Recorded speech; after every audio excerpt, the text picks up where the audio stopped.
Welcome to the Compost Education Centre. We're a little nonprofit that has been here for, next year will be 25 years. We teach about composting, organic growing your own food organically, permaculture, perennial food systems, and it's all in an urban context.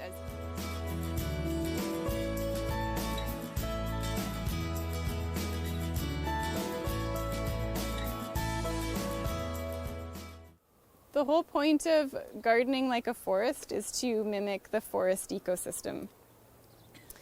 And in a forest ecosystem, leaf litter and dead things, dead wood, dead animals, they go onto the forest floor and they decompose there and they create really amazing soil. And so the maintenance regime of this garden looks to mimic that as much as possible. The other kind of key aspect of forest gardening is that you mimic the layering that happens in a forest garden. And that's just because different light levels reach through the canopy of a forest to the ground. Here we have this huge walnut tree, that's like our tall tree layer there. And I have a little teeny plum tree that's just been planted. And it's replacing a mature cherry tree that used to be there and was diseased. And then working backwards, we've got the buddleia and the red flowering currant here as a shrub layer.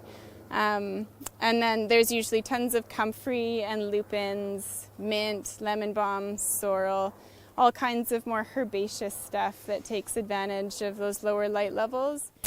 So in this way you can kind of see that I'm stacking functions in the garden as well. So stacking functions is a permaculture concept. But it's also just a good design concept, and it'll happen when you're planting things if you want it to or not. You might plant something for food, but the flower of that thing will be really attractive to beneficial insects. So you're getting two functions out of one plant there. I've got food, I have medicine. I'm helping out the pollinators in here. And I have a lot of beauty as well. We've just kind of missed a bit of the flowering time here, but when this is all out in flower earlier in the spring, it's really quite amazing. I've also planted things that flower really early in the spring all the way to late fall. So you get a good range of pollinator food as well. That's really important when you're thinking about planting for the pollinators. Is to make sure you're spanning all of the seasons. Most things flower in the summer, so you have to search for those fall and early spring flowering things.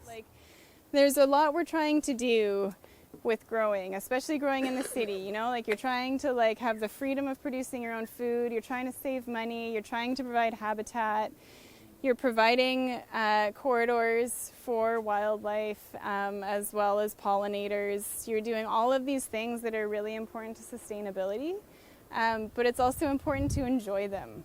So that's something that gets left out of the conversation a lot, but it is really the only thing that will keep humans doing something that's good.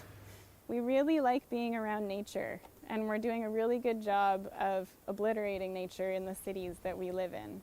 So a lot of this seems like I think it appears to people as sort of cute and kind of a sweet extra to have going on in a city, like community gardens or commons gardening. It's not just like a cool, neat thing to do in a city. It's pretty vital to the health and well-being of the residents here.